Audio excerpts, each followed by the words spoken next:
Good morning बच्चों। आज हम कक्षा 10वीं विज्ञान का अध्याय 3 धातु एवं अधातु का अध्ययन करेंगे। इसमें धातुओं के गुण, अधातुओं के गुण, रासायनिक क्रियाएं, भौतिक गुण, इनके बारे में अध्ययन करेंगे। देखिए अध्याय 3 धातु एवं अधातु। तो पदार्थों को हमने आप पढ़ाया था, 9th में पढ़ा है कि पदार्थों को उनके गुणधर्मों के आधार पर धातु, अधातु और उपधातु में बांटा गया है। तो धातुओं के उदाहरण हैं आयरन, एल्युमिनियम, चांदी, कॉपर आदि। अधातु कौन कौन सी हैं? हाइड्रोजन, नाइट्रोजन, सल्फर और ऑक्सीजन। अब हम सबसे पहले धातुओं के और अधातुओं के भौतिक गुणों का तुलनात्मक अध्ययन कर लेते हैं कि धातु में क्या गुण पाए जाते हैं, अधातु में कौन से गुण पाए जाते हैं। तो देखिए पहला, धात्विक चमक, कि धातु की सतह चमकदार होती है। कोई भी धातु हो उसमें एक विशेष प्रकार की चमक पाई जाती है, उसे हम धात्विक चमक कहते हैं, जो धातुओं में पाई जाती है। अधातुओं में ये चमक नहीं होती, लेकिन कुछ अपवाद हैं कि आयोडीन अधातु होते हुए भी चमकीला होता है। कठोरता, धातुएं सामान्यतः कठोर होती है, लेकिन लिथियम, सोडियम, पोटेशियम मुलायम होती हैं, इन्हें चाकू से काटा जा सकता है। और अधातुएं कठोर नहीं होती, लेकिन हीरा इसका अपवाद है कि हीरा अधातु होने के बावजूद सबसे कठोर पदार्थ है, प्रकृति में पाए जाने वाला। रूप देखेंगे इसका कि धातुएं कमरे के ताप पर ठोस रूप में पाई जाती हैं, अधिकतर केवल पारा को छोड़कर। मरकरी जो हम देखते हैं तापमापी में भरा होता है, वो द्रव अवस्था में पाया जाता है धातु होने के बावजूद। और अधातुएं ठोस या गैसीय रूप में पाई जाती हैं, केवल ब्रोमीन को छोड़कर वो तरल रूप में होती है। आघातवर्धनीयता किसको बोलते हैं?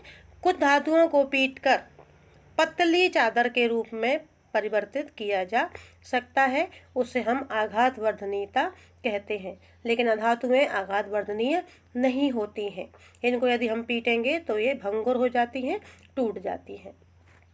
अगले गुण देखेंगे हम, सुचालकता, तन्यता।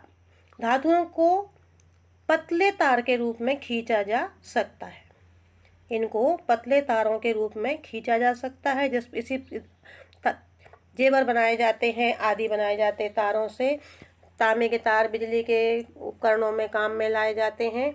और अधातुएं तन्य नहीं होती। छठवां गुण देखिए, विद्युत और ऊष्मा की चालक। धातुएं विद्युत ऊष्मा की सुचालक होती हैं। सीसा, मरकरी कुचालक होते हैं, ये अपवाद है।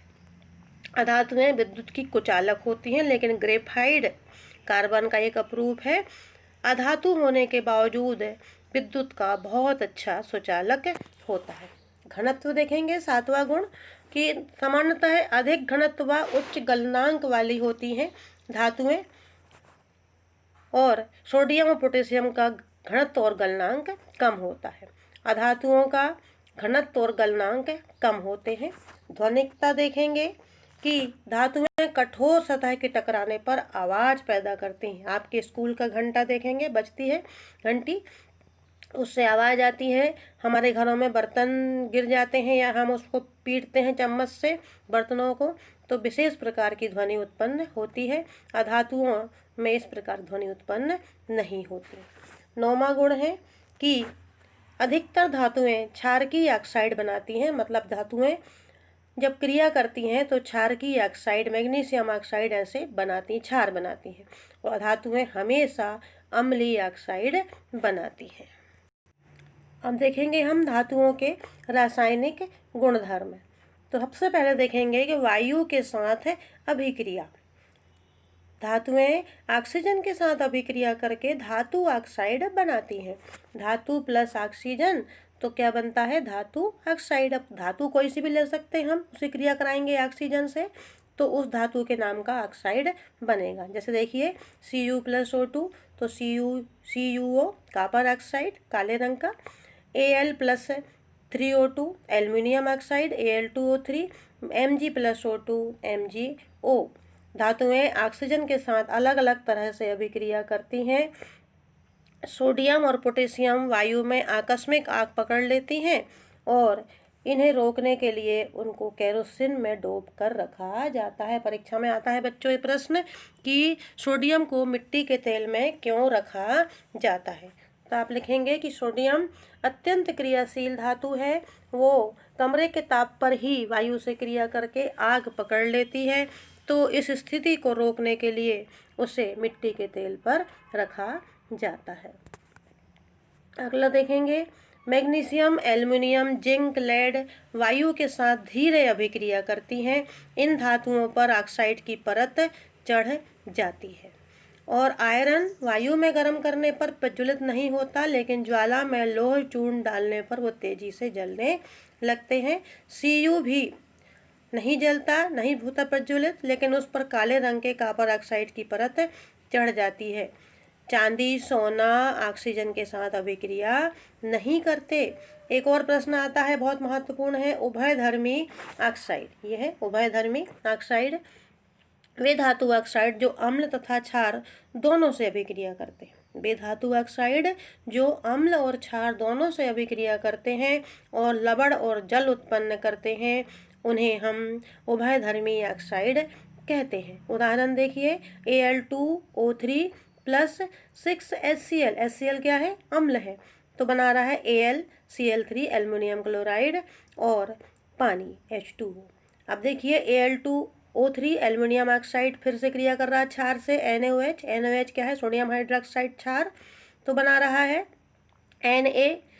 NaAlO2 सोडियम एल्यूमिनेट और बन रहा है पानी। तो इस प्रकार हमने देखा कि जो एल्युमिनियम ऑक्साइड है वो अम्ल से भी क्रिया कर रहा है और क्षार से भी, तो इसीलिए कहा गया है कि ये कैसे हैं? उभयधर्मी ऑक्साइड।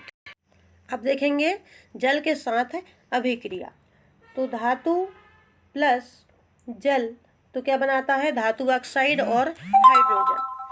और धातु ऑक्साइड और जल तो बनाते हैं धातु हाइड्रोक्साइड। ये देखिए अलग अलग धातु किस प्रकार जल से क्रिया करती है, इसमें दिखाया गया है आपको। तो देखिए ये ठंडे जल के साथ अभिक्रिया हो जाती है सोडियम की, पोटेशियम की और कैल्शियम की। ये ठंडे जल से ही क्रिया कर लेती है। मैग्नीशियम गर्म जल के साथ क्रिया करती है और कैल्शियम, मैग्नीशियम जल के साथ अभिक्रिया करने पर तैरने लगते हैं, क्योंकि हाइड्रोजन गैस के बुलबुले धातु के साथ चिपक जाते हैं। फिर देखिए ये जो है एल्युमिनियम, आयरन और जिंक, ये केवल भाप के साथ क्रियाशील होती हैं और जल के साथ कोई अभिक्रिया नहीं करती हैं। लेड, कॉपर, सिल्वर और गोल्ड, चांदी और सोना, ये किसी भी तरीके से जल के साथ क्रिया नहीं करती, ना गर्म जल से, ना ठंडे जल से और ना ही भाप से। एक क्रिया कैसे होती है हम समझेंगे इसके द्वारा। देखिए सोडियम प्लस H2O तो बनता है सोडियम हाइड्रोक्साइड और निकलती है हाइड्रोजन गैस और ऊष्मा। अब देखेंगे कैल्शियम भी क्रिया करता है पानी से, तो बनता है कैल्शियम हाइड्रोक्साइड। मैग्नीशियम क्रिया करता है तो बनता है मैग्नीशियम हाइड्रोक्साइड।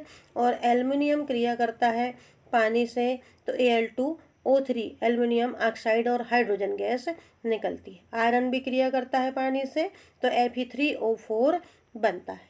हमने देखा कि जल के साथ अभिक्रियाएं कैसे होती हैं। अब देखेंगे धातुओं की तनु अम्ल के साथ अभिक्रिया। अम्लों के साथ कैसे अभिक्रिया करती हैं धातुएं? तो धातु प्लस तनु अम्ल हमेशा लवण और हाइड्रोजन गैस निकलती है। ध्यान रखना है, जब धातुएं अम्ल के साथ क्रिया करेंगी तो लवण बनेगा और हाइड्रोजन गैस निकलेगी। ये आपसे ऑब्जेक्टिव में पूछा जाता है। Fe प्लस HCl अम्ल है, ये हाइड्रोक्लोरिक अम्ल। FeCl2 आयरन क्लोराइड बन रहा है और हाइड्रोजन गैस निकल रही है। मैग्नीशियम को देखिए HCl से क्रिया कर रहा है, मैग्नीशियम क्लोराइड लवण बन रहा है, हाइड्रोजन गैस निकल रही है। जिंक को ZnHCl से क्रिया करके ZnCl2 और H2 गैस निकल रही है। और एल्युमिनियम भी हाइड्रोक्लोरिक अम्ल से क्रिया करके AlCl3 अमोनियम क्लोराइड और हाइड्रोजन गैस निकाल रही है। लेकिन कॉपर, चांदी और मरकरी ये तनु अम्लों के साथ अभिक्रिया नहीं करते। अब देखिए धातुओं की अन्य धातु लवणों के साथ अभिक्रिया। तो धातु प्लस लवण विलयन तो बनता है लवण विलयन प्लस धातु। बच्चों हमने पाठ 1 में पढ़े थे विस्थापन अभिक्रिया कि अधिक क्रियाशील धातु कम क्रियाशील धातु को उसके लवण विलयन में से विस्थापित कर देती है। वही क्रिया यहाँ पर हो रही है। देखिए, अधिक अभिक्रियाशील धातु अपने से कम क्रियाशील धातुओं को उनके यौगिक के विलयन से विस्थापित करती हैं। ये किस आधार पर होगा? धातुओं की सक्रियता श्रेणी के आधार पर होगा। हम देखेंगे सक्रियता श्रेणी। तो वह सूची जिसमें धातुओं की क्रियाशीलता के अवरोही क्रम में व्यवस्थित किया गया है। देखिए, पोटेशियम सबसे अधिक क्रियाशील धातु, उसके बाद सोडियम, फिर कैल्शियम, फिर मैग्नीशियम, एल्युमिनियम, जिंक, आयरन और लेड।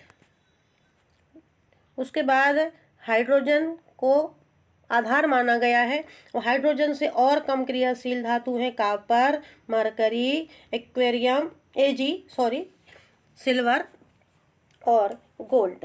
ये सबसे कम क्रियाशील धातु। सोना किसी से क्रिया नहीं करता, इसीलिए इसको उत्कृष्ट धातु माना गया। हमने देखा था ना ये अम्ल से क्रिया करता, ना जल से क्रिया करता, ना वायु से क्रिया करता, गर्म पानी से भी क्रिया नहीं करता। तो सबसे अक्रियाशील धातु है, इसीलिए इसको उत्कृष्ट धातु कहा गया है। ये किसी प्रकार के यौगिक नहीं बनाती और वर्षों पर्यंत उसी अवस्था में पाई जाती है। अब हम देखेंगे धातुओं की अधातुओं के साथ अभिक्रिया। तत्वों की अभिक्रियाशीलता संयोजकता कोष को पूर्ण करने की प्रवृत्ति के रूप में समझी जा सकती है। हमने 9वीं में पढ़ा था कि किसी भी तत्व के आखिरी कोष में जितने इलेक्ट्रॉन होते हैं वही निर्भर करता है कि वो किससे क्रिया करेगा और कैसे क्रिया करेगा। इलेक्ट्रॉन देगा कि इलेक्ट्रॉन लेगा, धनायन बनाएगा कि ऋणायन बनाएगा। यहाँ देखिए NaCl का निर्माण आप जानते हैं। सोडियम परमाणु क्रमांक 11, इसका इलेक्ट्रॉनिक विन्यास है 2 8 1। अंतिम कोष में 1 इलेक्ट्रॉन है, तो 1 इलेक्ट्रॉन देने की कोशिश करता है, धनायन बनाता है। और क्लोरीन को देखिए विद्युत ऋणी है, इसका परमाणु क्रमांक है 17, इलेक्ट्रॉनिक विन्यास है 2 8 7। इसको 1 इलेक्ट्रॉन की कमी है अष्टक पूरा करने के लिए, तो सोडियम 1 इलेक्ट्रॉन दे देता है और क्लोरीन 1 इलेक्ट्रॉन ले लेता है और दोनों मिलकर एक यौगिक बनाते हैं। यह यौगिक आयनिक यौगिक कहलाता है। ये आपने पढ़ा था 9वीं में। तब आयनिक यौगिकों के गुणधर्म देख लेते हैं हम कि विपरीत आवेशित आयन एक दूसरे को आकर्षित करते हैं तथा मजबूत स्थिर विद्युत बल में बंधकर आयनिक यौगिक बनाते हैं। अब मैंने कहा विपरीत आवेशित, तो आप देखिए सोडियम इलेक्ट्रॉन दे रहा है तो उसके पास प्लस है, धन आवेश है, और क्लोरीन इलेक्ट्रॉन ले रहा है तो उसके पास ऋण आवेश है। दोनों में क्या हो गया? विपरीत आवेश हो गया। तो दूसरे को आकर्षित कर रहे हैं और मजबूत स्थिर विद्युत बल में बंधकर आयनिक यौगिक बना रहे हैं। इनके गुण देख लेते हैं, ये पूछते हैं परीक्षा में। भौतिक प्रकृति, ये ठोस व कुछ कठोर होते हैं और सामान्यतः भंगुर होते हैं। नमक है, NaCl क्या है? नमक। गलनांक क्वथनांक, आयनिक यौगिकों का गलनांक और क्वथनांक बहुत अधिक होता है, उच्च होता है। घुलनशीलता, आयनिक यौगिक प्राय जल में घुलनशील व केरोसिन, पेट्रोल जैसे विलायकों में अभिलेय होते हैं। विद्युत चालकता, आयनिक यौगिक जलीय विलयन में और गलित रूप में विद्युत का चालन करते हैं, ये ठोस रूप में विद्युत का चालन नहीं करते। अब हम देखेंगे धातु कहाँ से प्राप्त होती हैं, कैसे प्राप्त की जा सकती हैं। तो पहला है खनिज की पृथ्वी में प्राकृतिक रूप से उपस्थित तत्वों एवं यौगिकों को खनिज कहते हैं। ये बहुत महत्वपूर्ण परिभाषा है, 1 नंबर में पूछी जाती है आपसे कि पृथ्वी में प्राकृतिक रूप से उपस्थित तत्वों एवं यौगिकों को खनिज कहते हैं। अब देखिए अयस्क किसे कहते हैं? खनिज तो जान गए हम, अयस्क किसे कहते हैं?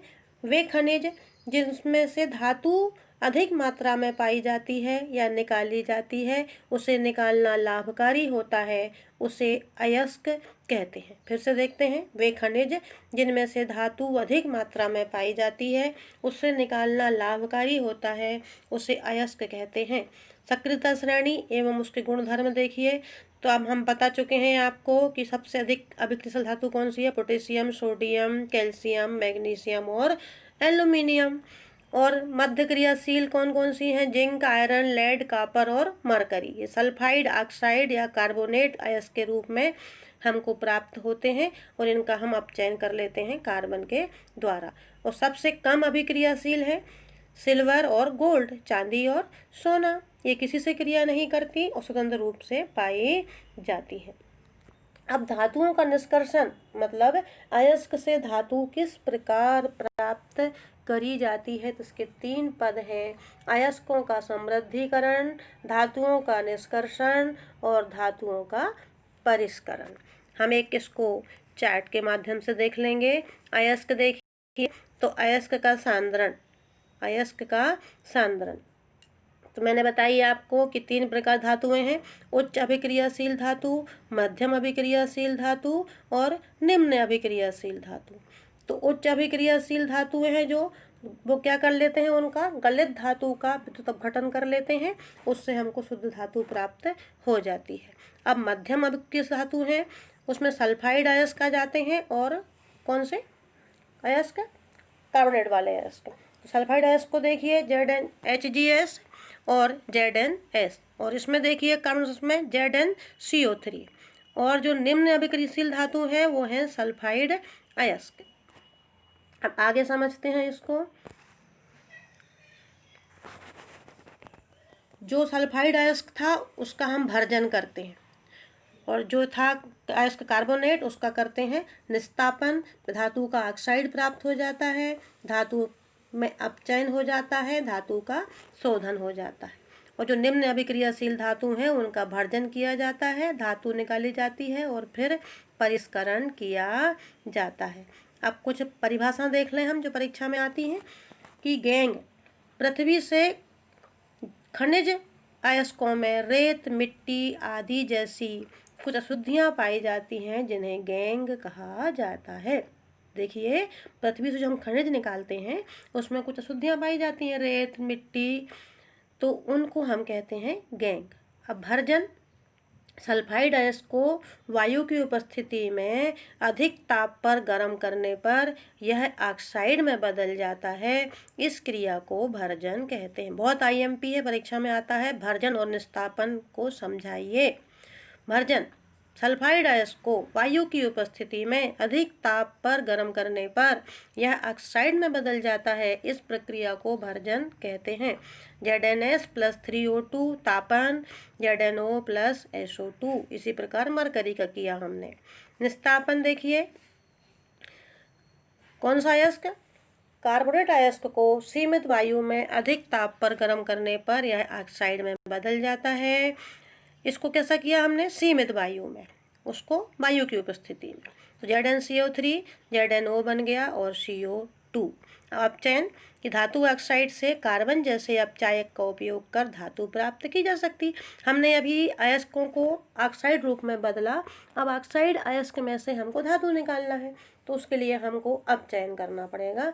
तो ZnO + C तो बन गया, Zn निकल गया, हमको धातु में प्राप्त हो गई और कार्बन मोनोऑक्साइड।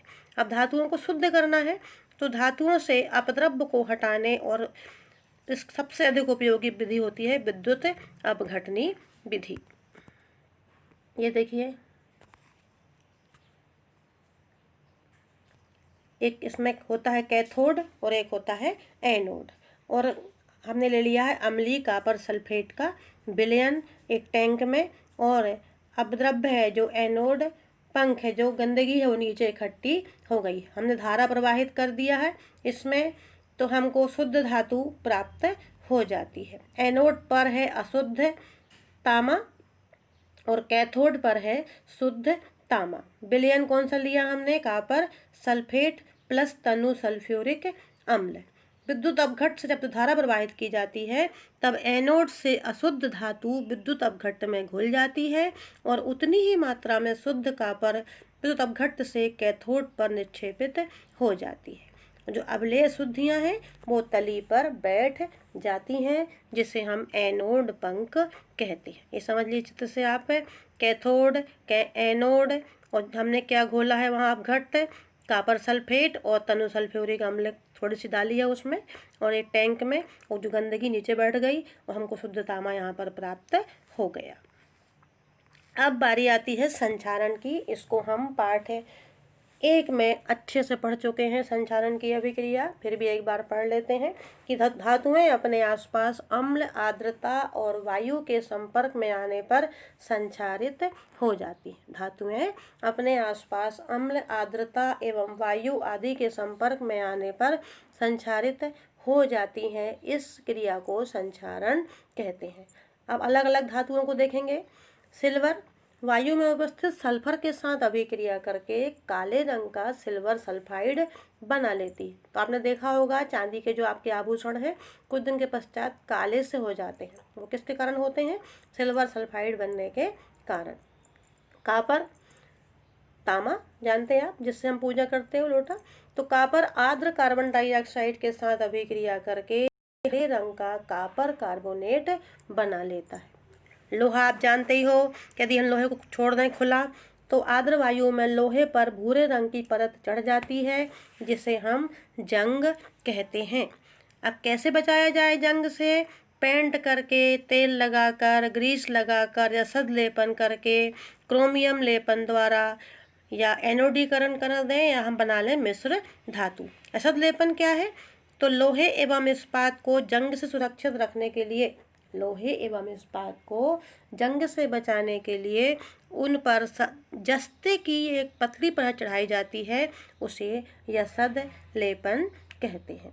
तो ये संचारण क्या है, उससे बचने के कौन कौन से उपाय हैं, ये भी आपसे 4 नंबर का क्वेश्चन पूछा जा सकता है। अब लास्ट में पढ़ेंगे मिश्र धातु। ये भी उपाय है संचारण से बचने का कि मिश्र धातु 2 या 2 से अधिक धातु या अधातुओं के समांगी मिश्रण होते हैं। फिर से देखते हैं एक बार। मिश्र धातु एलॉय बोलते हैं इसको।